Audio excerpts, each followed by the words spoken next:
Looking bright for the Oklahoma Sooners. At least so says Josh Pate. Let's discuss coming up next on Locked On Sooners.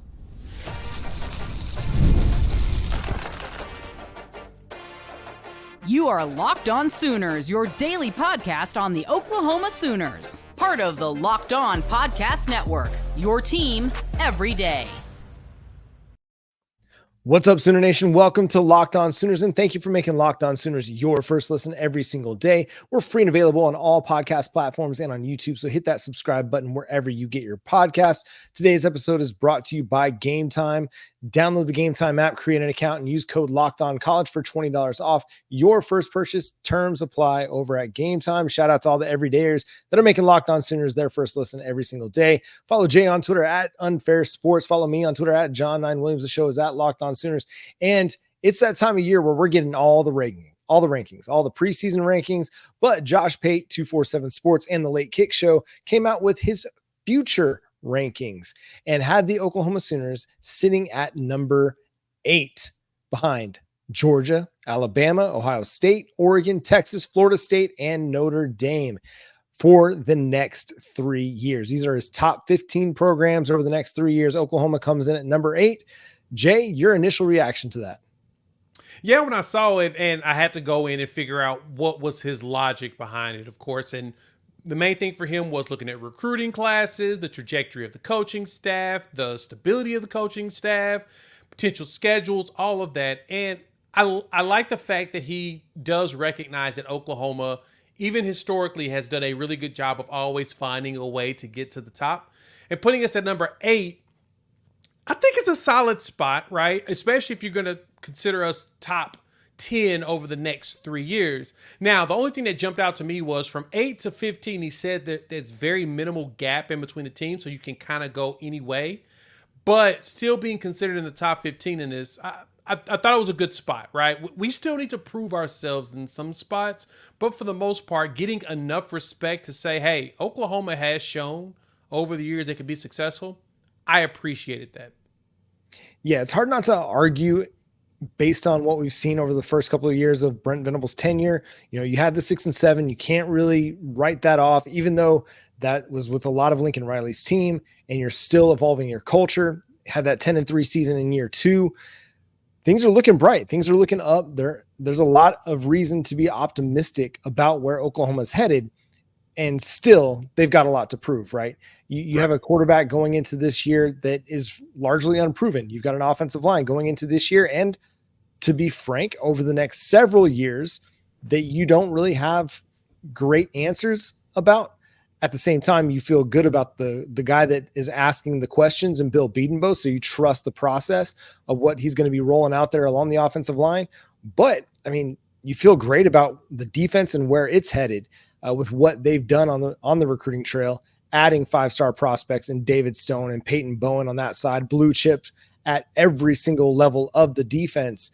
That's the part I think that has me excited about where Oklahoma's headed and the direction, because under Lincoln Riley, okay, we had great offensive talent. There was a lot of blue chippers on the offensive side of the ball, and you had a few on the defensive side as well, but there wasn't a lot of balance in your recruiting. There wasn't a lot of, okay, hey, yes, we've got a 5-star here on offense, but maybe our best player is a kind of a lower 4-star on defense, or they don't have that kind of right mentality, right mindset to develop higher than their rating is.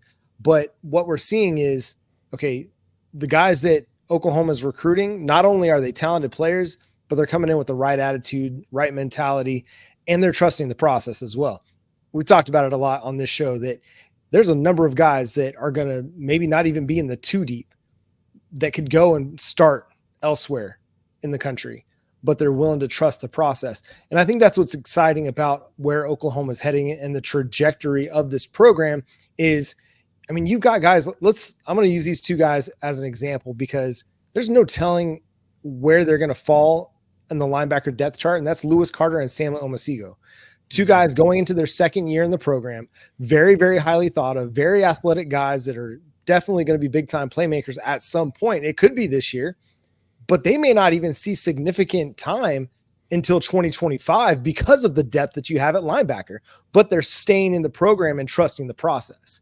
where across the country, you're seeing guys bolt and dip after 1 year because, okay, maybe they don't see a direct line to playing time in the second year that they're with the program. So that's what's exciting to me about where Oklahoma's heading is you've got all this blue chip talent and they're all patient enough to trust the process and trust the coaching staff enough to bide their time and kind of, I don't want to say wait their turn necessarily, but understand that, hey, if I don't earn a starting role this year, there's still opportunity for me. There's still a potential, big time playing time for me down the road. It doesn't all have to come at once. Yeah, and Josh had emphasized that as far as the talent acquisition and being able to retain that talent, as you pointed out, being able to have a 2 and a 3 deep of players that's been around for a while. The one thing I've raved about with this team going into this season and why I'm very bullish about them has been, and I say this over and over, is that the defense is bringing back so much returning production. Plus, this is the 3rd year for these players in Brent Venables' system. A lot of players that they recruit, they recognize that I kind of need to be in this system at least 2 years, maybe 3, to really get it and be able to be successful and execute at the level that, Brent Venables wants, right? The way the staff wants you to execute. And so, Pate mentioned that he also talked about culture, and you hit the nail on the head there. Venables and this entire regime has put together a much better culture setup to where players recognize that you may not get 3 years of tape to use for the league, but if you follow the game plan and the way they put it together, you might only need 2. And in some situations, you only need really 1 good year of tape for everybody in the NFL to recognize that, oh, no, that guy can play. He's someone that you need to consider drafting. And so when Pate put that together and was talking about that, I was like, okay. And that's why I was okay with the 8th spot, right? Talent acquisition, we're there. We're putting together 70+% blue chip ratios. Top 8 in the country. And that's basically what tells you what teams are really vying for national championships, is having a high blue chip ratio. And then development, and that's where that culture piece comes in, and the talent acquisition, having those extra people. I think that that's the thing that's going to be the saving grace for us. And that's the thing that's going to keep us relevant moving forward in this Venables era, is the fact that we've got the talent. We're stacking talent on top of talent on top of talent, just like the Georgias and the Alabamas were over the last few years. And because of that, now we're not as concerned about injuries, I guess you could say. Well, and it's going to matter, especially now that you're in a 12-team playoff looking to potentially become a 14 or 16-team playoff down the road. Having that depth is going to matter when you're talking about now, as opposed to playing 14, 15 games. You might have to play as many as 17 games to go win a national title, or 16 games to go win a national title. Like, having depth is going to be incredibly important for everybody across the country. You look at this list, Jay, is there a team that stands out that's above Oklahoma that you think, I'm not so sure about them? Well, I mean, of course, we got to talk about our rival Texas here, right? I always have questions about Texas being up there until Texas truly proves that they can keep and show consistency, right? And that's really no true shade to them. Texas has always recruited very well. They've recruited very well since 1999, back when, they got Mac Brown in and Bob Stoops got at Oklahoma. For some reason, Texas still couldn't really beat Bob Stoops in Oklahoma. So to me, it takes you have to go back 90 years for you to find a decade, a time when Texas actually starts having a winning record versus Oklahoma. So when you get 90 years and then back to 100, Texas, of course, they have the historical wins. But when you go 80 years back, Oklahoma has the winning record. 70, 60, 50, 40, all the way down, Oklahoma has the winning record. Kind of fascinating little nugget there. But I think if anybody that really jumped out to me outside of, the rival itself, it's fascinating that he had Notre Dame there at number 7. Now, Florida State has done a really good job of recruiting over the last few years. Mike Norvell took a team from a losing record and got them and has moved them up a trajectory to the point, heck, they went undefeated last year. That should tell you enough about the way he's putting things together. And he has been knocking it out of the ballpark when it comes to transfers. Like, they go find dudes at Albany bring them down and get them drafted in the top 10, right? That is something Norvell and them has done very well at. So I can totally see where that culture shift has changed at Florida State. It appears the resources are being put in. They'll probably be part of conference realignment talks in the next few years as they're still going through all the lawsuits with the ACC, but they made sense. But Notre Dame class-wise, they have a tendency of having really good classes in the first couple years. In the first couple months. And then, like, by the time you get to the summertime, that class just dwindles down as players start to decommit, flip, and all of that. And so Notre Dame being above Oklahoma was interesting. I know that they're going to maintain their success. They make their own schedule. They have the capabilities of making sure that they're going to be relevant. And they have the resources because they have that massive NBC contract. But I just don't see them being up there at Oklahoma's level over the next 3 years.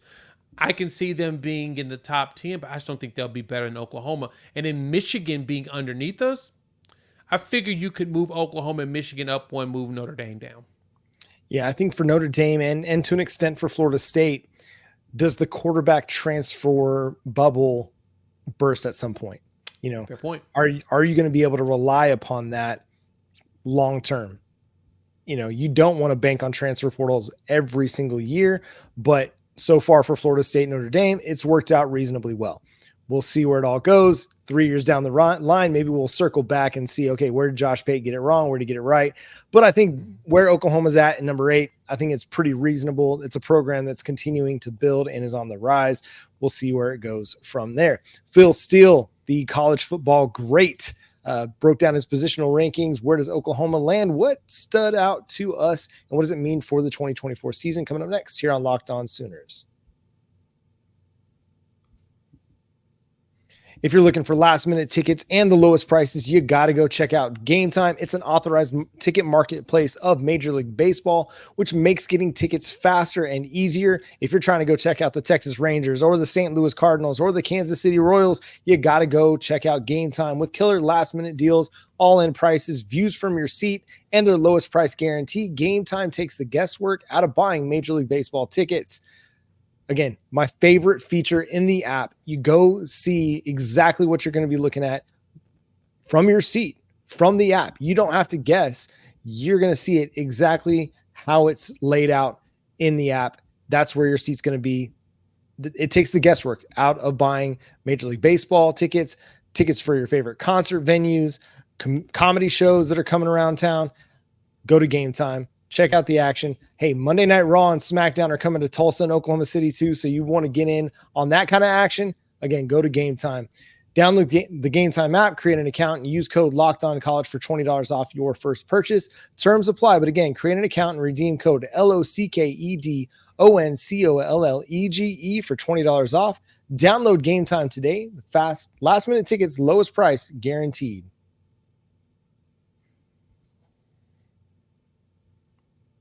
Are you watching Fox Sports or ESPN on your TV all day? Have to turn down the volume with all that shouting? Make the switch to Locked On Sports Today, a free 24/7 sports streaming channel programmed for you every day to bring you the biggest stories without all the screaming. Locked On Sports Today brings you can't-miss analysis, opinions, and news, streaming 24/7 on YouTube or the free Amazon Fire TV channels app, part of the Locked On Podcast Network, your team every day. So the Oklahoma Sooners in Phil Steele's college football preview for 2024, I think sit fairly reasonably in the SEC relative to the teams they play. At quarterback, they're sitting at number 8. We talked on the show yesterday about that SEC podcast having Jackson Arnold at number 10. So this is a little bit better. At running back, they're number 5. Wide receivers, number 3. Offensive line, 11. Defensive line, 7. Linebacker, 1. Defensive back, 1, and special teams 5. So Jay, I'm gonna let you take it away from here. What stood out to you about how Phil Steele feels about the Oklahoma Sooners? Thing I've been preaching on my channel as well as here every time I talk about us going into next season. Defense. First time in the Brent Venables era, he's had these players for 3 years, bringing back 86% of his production, which is number 3 in the country. And most of it's in the positions that are critical to a Brent Venables defense, right? Your defensive backs, that secondary, as well as the linebackers. Having a Woody Washington come back with the Billy Bowman as well as the Danny Stutzman is huge for not only the development of the young players, as we talked about in the last segment. They're willing to sit behind and learn and not want to bolt because they want to find a starting spot. They understand that it's a process to get really good at this. And then, from teaching that to just out there leading on their own and, just making sure that the defense excels every week in and week out. I'm impressed that we were able to retain all those guys, get the guys to come back, right? Come back and play at least 1 year in the SEC. And Phil Steele sees the same thing, right? The cool thing for him is in his power poll, his overall power poll, and what he believes is going to finish for the entire season, he has Oklahoma at number 7, right? That's a top 10 team, top 10 finish. He sees double-digit wins regardless of all the flaws that we have right now, especially offensive line, which is ranked number 11, only because we did not return a single starter from last year. I totally understand that, but he also understands that Bill Beatonbow is there, and he knows getting Branson Hickman and Garion Hatchett, adding those offensive linemen, Fabichi Wewu, Spencer Brown, Michael Tarkin, adding those guys in. The key thing is continuity and comfort and being able to play as a unit. They figure that out. Line's not going to be a problem, but I love that Steele recognized just how good our linebacker room is and how deep it truly is, right? We're bringing in a lot of experience. And with that secondary, man, having them the top in the SEC in both of those positions, that's crazy. That's a game changer to me, man. Yeah. That changes everything in my mindset about us going into the season, because Phil has done a really good job over the years of predicting things. And the one thing he has predicted for Oklahoma, and when it comes to that ranking, is that last year the computer going us giving up 390 yards. This year he expects us to give up only 318, which also goes into play of we're not going to see as good a quarterbacks that we saw in the Big 12 last year. So something else to keep in mind, but that's a huge deal to me. No, it is huge to have a secondary and a linebacker group that is considered the best in the conference. I mean, that's pretty impressive. When you have Georgia's and you have Alabama's and you have LSU's, LSU turns out defensive backs as well as anybody in the country. Alabama and Georgia, they've been defensive stalwarts for a decade plus. These are pretty prestigious programs. Oklahoma sitting there above them, that's really, really impressive. And it goes to show the recruiting efforts that Jay Valai and Brandon Hall and Brent Venables, and now Zach Alley at linebacker as the linebackers coach, but Ted Roof before him, what they've done to be able to stockpile this talent. Obviously, you want to have that offensive line room rank a little bit higher going into next year, have a little bit more respect on it going into next year. But hey, there's questions about it right now, and it is what it is. Wide receiver, the number 3 wide receiver group in the SEC. It's hard to argue that that's not a great spot to be in. You're mincing words right here if you're complaining about 1, 2, or 3, because there are going to be some good wide receiver groups in the conference as well. But Oklahoma's is going to be able to stack up as well as anybody in the country. And that's part of the reason why you feel optimistic about Oklahoma's offense, regardless of the question marks you have on the offensive line, or just I don't even want to say uncertainty, just the unproven nature of who Jackson Arnold is. Yes, he's a great quarterback and he's going to shine this year, but having the wide receiver group that he has is going to take a lot of the pressure off of him going into the season. Yeah, having the defense basically lead the way, that's kind of the SEC way too, if you really think about it, right? True. Most SEC teams, a lot of them that were winning the Natties, is because of the defense. The defense was doing the majority of the work. And heck, we watched Stetson Bennett go out there and win 2 national championships, and it's no shade to him, but the first year, they didn't even want the dude to throw the ball much, right? He ended up showing out against Alabama in the title game, but for the most of that year, it was all about Jalen Carter and all those big defensive linemen and those linebackers and DBs. That defense that Kirby Smart had was just elite. Think back to Nick Saban when he was first doing things there at Alabama. It was really about the defense and a pound run game. Over the last few years, you're starting to see a lot more passing. The air raids kind of started to infiltrate the conference. And so you're seeing more passing, a little bit more offense, but still the bread and butter of the SEC is defense. We're bringing that this year. We're bringing that exact component that should help us jump out and be a lot more successful than people expect. As long as this defense shows up the way they're supposed to, the way that our Brent Venables defense is supposed to show up to, there's a very good chance for us to have our defense carry us, as you mentioned, while Jackson Arnold learns the ropes, gets comfortable, and eventually balls out. It's going to be exciting to see how this all kind of unfolds over the course of the season. Do we feel better about the offensive line at the end of the season than we do now? Do we feel worse about different position groups going into the off season next year? But I think this is a great place for Oklahoma to be right now. And they have a lot to prove. And that's not a bad place to be. If you're a Brent Venables, coached football team, you want to have kind of that chip on your shoulder with a lot to prove. You don't want to be I don't say you don't want to be the front runner, but having that in your back pocket to be able to play that card and say, hey, everybody's doubting you. That's not a bad place to be. I mean, Kirby Smart's always trying to play the underdog card, even though they're not ever. And he's going to play it anyway. So what is the biggest what if in Oklahoma Sooners history? We'll discuss coming up next here on Locked On Sooners.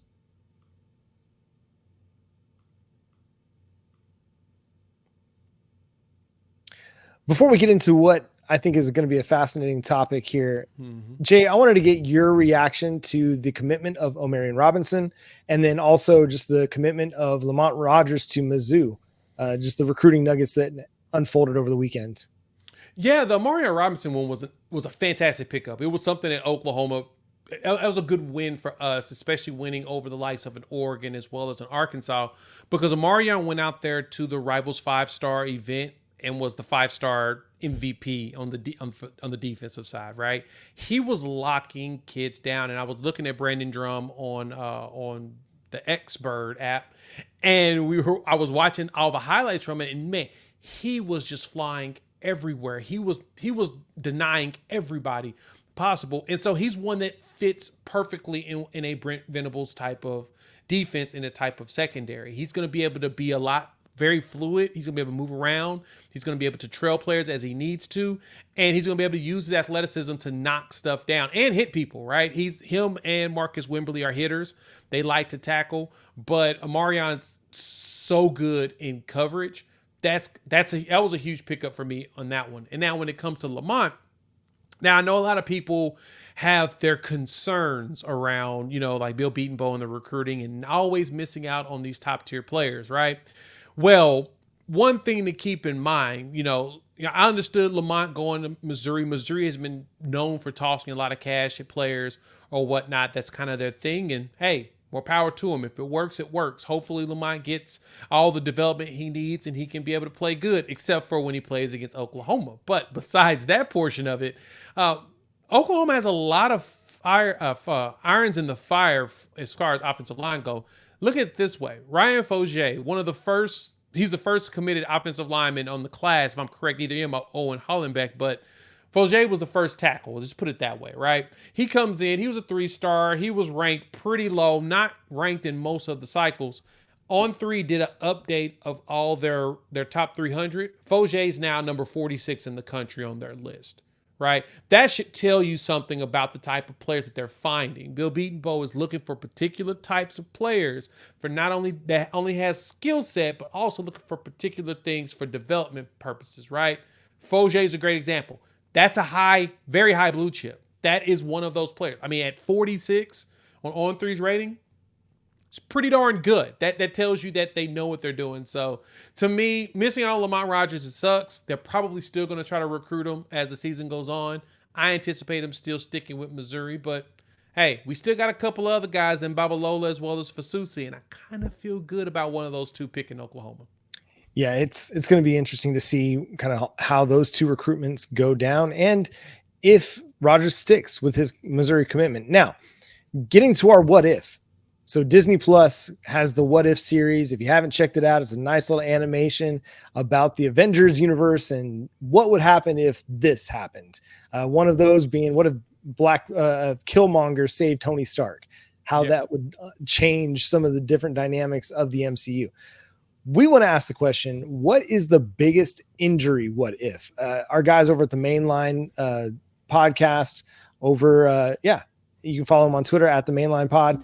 They asked the question, what's the biggest injury what if? So Jay, tell me, what is the biggest injury what if? The guy that you would give a full clean bill of health to for his career and how it might impact Oklahoma. Man, for me, it had to be. I went through about 3 different guys. And I kind of try to keep it in the modern era, right? Which would keep it in the Bob Stoops forward era, because you can go back. There's a few injuries you can go back into. And we talked about this in the green room, like Troy Aikman and a few others going there. But to me, is DeMarco Murray. 2008, Oklahoma State gets hurt. Well, he's kind of hurting at that point, but didn't play in the Big 12 championship game against Missouri, and then did not play against Florida in the national championship.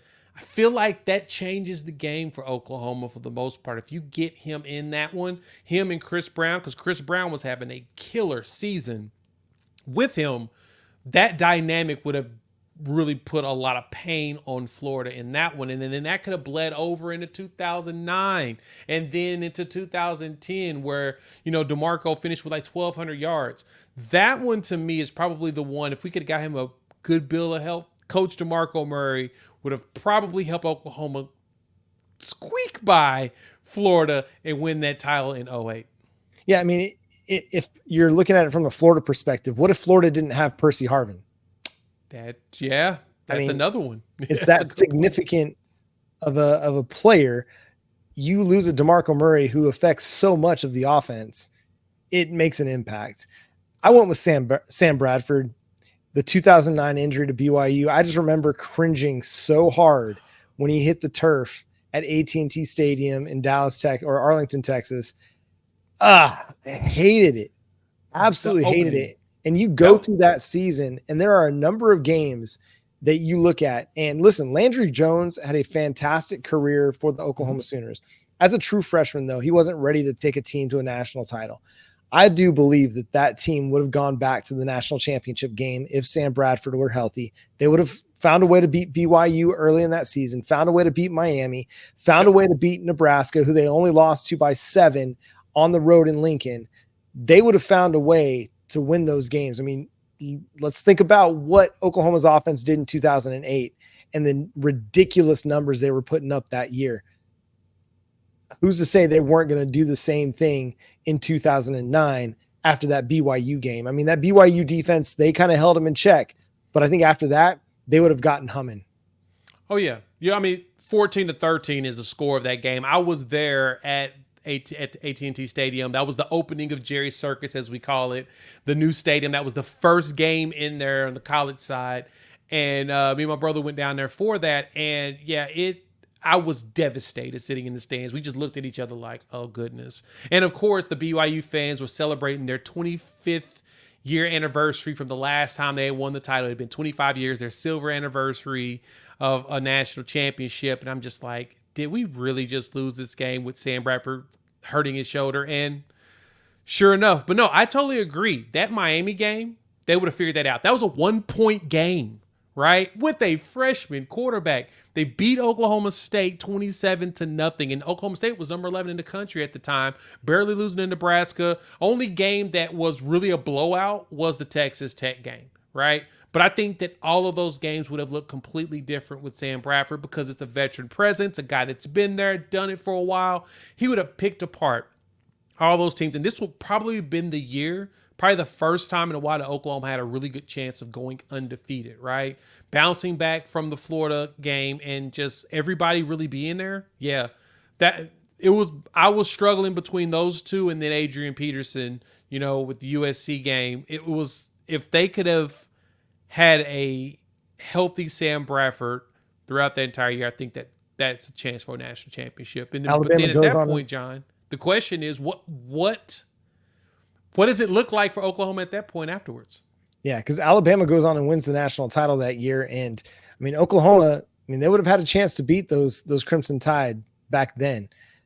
Yeah. And how much does that change the perception and the view of Oklahoma's program going into the 2010s? It might have done some wonders for Oklahoma, but exiting that first decade of the 21st century, the idea was Oklahoma can get to the national title game, but they can't win it. If they had Sam Bradford for that entire season, they might have been able to change that narrative going into the next decade. But the alternate universe, I'm sure, got a much better version of the 2009 season for the Oklahoma Sooners than what we got. But that's going to do it for today's episode of Locked On Sooners. Thanks so much for tuning in and being a part of the show. Subscribe to the show wherever you get your podcasts. Follow Jay on Twitter at Unfair Sports, myself at John9Williams. The show is at Locked On Sooners on Twitter, Facebook, TikTok, Instagram, wherever you get your socials, your social feed. Go follow us. Also subscribe to the show wherever you get your podcasts, and go leave us a review. Rate us on Apple, Google, Spotify, wherever you listen to podcasts. Subscribe to the show over on YouTube and hit that notification bell as well. But until next time, he's Jay. I'm John. Boomer. Sooner.